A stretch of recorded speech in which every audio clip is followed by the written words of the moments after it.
ஸ்ரீமத் பகவத்கீதை மூன்றாவது அத்தியாயம் கர்மயோகம். பகவான் கூறுகிறார், பாவமற்றவனே, இவ்வுலகில் என்னால் 2 வகைகள் கொண்ட நிஷ்டை முன்பே கூறப்பட்டது. அவற்றில் சாங்கிய யோகிகளுக்கு நிஷ்டை ஞான யோகத்தினாலும் யோகிகளுக்கு நிஷ்டை கர்ம யோகத்தினாலும் அமைகிறது. கேள்வி: இவ்வுலகில் என்றால் எது? பதில்: இம்மானிட உலகில் என்று பொருள். ஞான யோகமும் கர்ம யோகமும் மனிதர்களுக்கே உரிய சாதனை முறைகள். கேள்வி: நிஷ்டா என்றால் என்ன? அது இருவிதம் என்று சொல்வதன் கருத்து என்ன? பதில்: நிஷ்டா என்றால் உறுதியான நிலை என்று பொருள். அது இருவிதம் என்றால் முக்கியமாக சாதனங்களின் நிலை இருவகைப்படும் என்று பொருள். ஒரு மனநிலையில் மனிதன் தன் ஆத்மாவுக்கும் பரமாத்மாவுக்கும் வேற்றுமை இல்லை, தான் பிரம்மத்தை தவிர வேறல்ல என்று கருதுகிறான். மற்றொரு நிலையில் பரமாத்மா சர்வ வல்லமை படைத்தவர், அகில உலகங்களையும் படைப்பவர், அழிப்பவர், தலைவர் என்றும் தன்னை அந்த பரமாத்மாவுக்கு ஊழியனாகவும் நினைக்கிறான். பிரகிருதியில் உண்டான குணங்களே அந்த குணங்களில் செயல்படுகின்றன. இவற்றிற்கும் எனக்கும் ஒரு சிறிதும் தொடர்பில்லை என்று அறிந்து மனம், புலன்கள், உடல் இவற்றினால் ஏற்படும் செயல்களுக்குத்தான் கர்த்தா அல்லன் என்றிருப்பது, எந்த செய்கையிலும் அதன் பயனிலும் சிறிது கூட அகங்காரம், மமகாரம், பற்று, ஆசை கொள்ளாமல் இருப்பது, சச்சித் ஆனந்தமயமான பரபிரம்மத்தை தவிர தான் வேறல்லன் என்று உணர்ந்து இடைவிடாது பரமாத்மாவுடன் ஒன்றி இருப்பது, அதாவது பிரம்மமாகவே இருப்பது என்பதுதான் முதல் நிஷ்டை. இதற்கு ஞான நிஷ்டை என்று பெயர். இந்த நிலையை அடைந்த பிறகு அந்த யோகி மகிழ்ச்சி, சோகம், ஆசை இவற்றை கடந்தவன் ஆகிவிடுகிறான். அவனுக்கு எங்கும் சமநோக்கு ஏற்பட்டு விடுகிறது. அப்போது அவன் அகில உலகத்தையும் கனவு போல ஆத்மாவில் கற்பனை செய்யப்பட்டதாக பார்க்கிறான். ஆத்மாவே எங்கும் நிறைந்திருப்பதாக காண்கிறான். இந்த நிஷ்டையின் பயன் பரமாத்மாவின் உண்மை ஸ்வரூபத்தை உள்ளவாறே அறிவதாகும். இது ஞான யோக நிஷ்டை. வர்ணம், ஆசிரமம், தன் இயல்பு, சூழ்நிலை இவற்றுக்கு ஏற்ப மனிதன் செய்தே ஆக வேண்டும் என்று சாஸ்திரங்கள் விதிக்கும் கடமைகளை, சாஸ்திர விதிக்கு உட்பட்ட இயற்கையான கடமைகளை நியாயமாகவே ஆற்ற வேண்டியதுதான் என்று ஏற்றுக்கொண்டு அவற்றை ஆற்றுவது, அந்த கர்மங்களிலும் அவற்றின் பயன்களிலும் மமகாரம், பற்று, ஆசை இவற்றை அறவே துறந்து ஒவ்வொரு கர்மமும் சித்தி பெற்றதா இல்லையா என்பதிலும் அதன் பயனிலும் எப்பொழுதும் சம புத்தியுடன் இருப்பது, மேலும் புலன்களின் போகங்களிலும் அவற்றின் செயல்களிலும் பற்றற்று இருப்பது, அனைத்து சங்கல்பங்களையும் துறந்து யோகாரூடனாக இருப்பது முதலியவைதான் கர்மயோக நிஷ்டை. பகவான் சர்வ வல்லமை படைத்தவர், எல்லாவற்றிற்கும் ஆதாரமானவர், எங்கும் நிறைந்தவர், எல்லோருக்கும் உற்ற நண்பர், எல்லாவற்றையும் தூண்டுபவர் என்று அறிந்து தன்னை முற்றிலும் அவருடைய ஊழியனாக கருதி எல்லா செயல்களையும் அவற்றின் பயன்களையும் அவருக்கே சமர்ப்பணம் செய்வது, அவருடைய ஆணைக்கும் தூண்டுதலுக்கும் இணங்க தான் செய்வதெல்லாம் அவருக்குரிய பூஜை என்ற கருத்துடன் அவற்றை எப்படி செய்ய வைக்கிறாரோ அப்படியே எல்லா கடமைகளையும் ஆற்றுவது, அந்த கர்மங்களிலும் அவற்றின் பயன்களிலும் சிறிது கூட மமகாரம், பற்று, ஆசை வைக்காமல் இருப்பது, பகவானுடைய திட்டப்படி எது நடந்தாலும் எப்பொழுதும் மகிழ்ச்சியுடன் இருப்பது, இடைவிடாது அவருடைய நாம கீர்த்தனம், குணம், பெருமை, ஸ்வரூபம் இவற்றை சிந்திப்பது, இவைதான் பக்தி பிரதானமான கர்மயோக நிஷ்டை.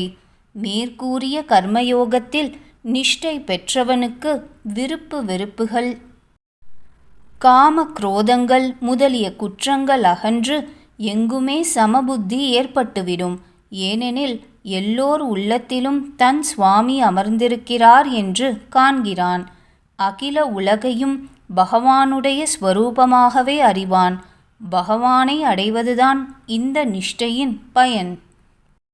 கேள்வி: இருவிதமான நிஷ்டையை பற்றி முன்பே நான் சொல்லியிருக்கிறேன் என்று கூறுவதன் கருத்து என்ன? பதில்: இந்த இருவித நிஷ்டையை நான் உனக்கு இன்றுதான் முதன்முதலாக கூறுகிறேன் என்பதில்லை. படைப்பின் ஆரம்பத்திலேயும் அதற்கு பின் பற்பல அவதாரங்களிலும் இந்த இருவித நிஷ்டையின் ஸ்வரூபத்தை தனித்தனியாக பிரித்து கூறிவிட்டேன்.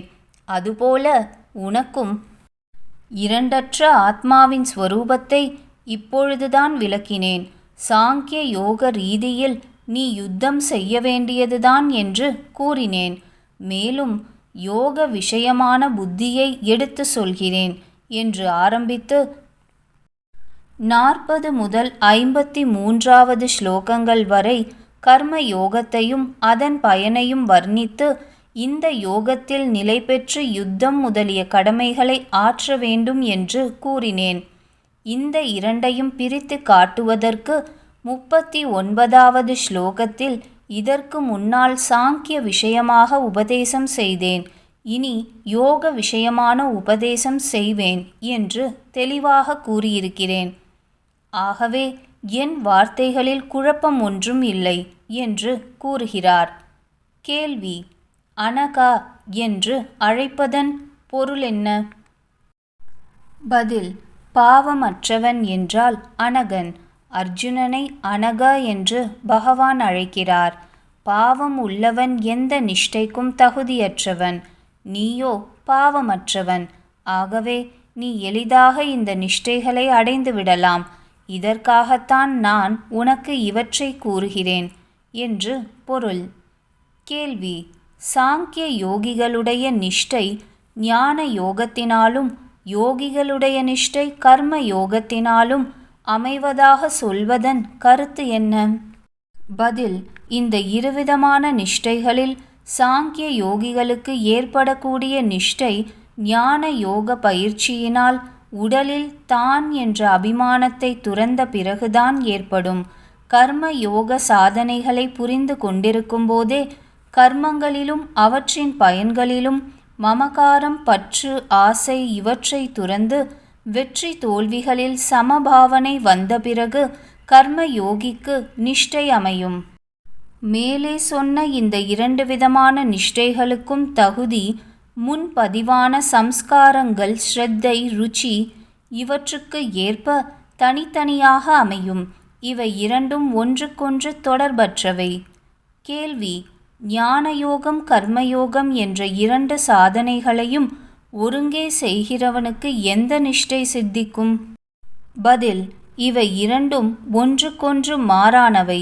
ஒரு மனிதன் ஒரே நேரத்தில் 2 சாதனைகளையும் புரிய முடியாது. ஏனெனில் சாங்கிய யோக சாதனையில் ஆத்மா பரமாத்மா என்ற பேதமில்லாமல் பரமாத்மாவினுடைய நிர்குணமான உருவமற்ற சச்சித் ஆனந்தமயமான ஸ்வரூபத்தையே சிந்தனை செய்து கொண்டு இருப்பான். கர்ம யோகத்தில் பயனில் பற்றுதலை துறந்து கடமைகளை ஆற்றிக்கொண்டு பகவானை எங்கும் நிறைந்தவராகவும் சர்வ வல்லமை படைத்தவராகவும் எல்லாவற்றிற்கும் ஆண்டவராகவும் அறிந்து அவருடைய திருநாம கீர்த்தனம், குணங்கள், பெருமை, ஸ்வரூபம் இவற்றை உபாசிப்பவனாக தன்னை பிரித்து கொண்டு சிந்தனை செய்கிறான்.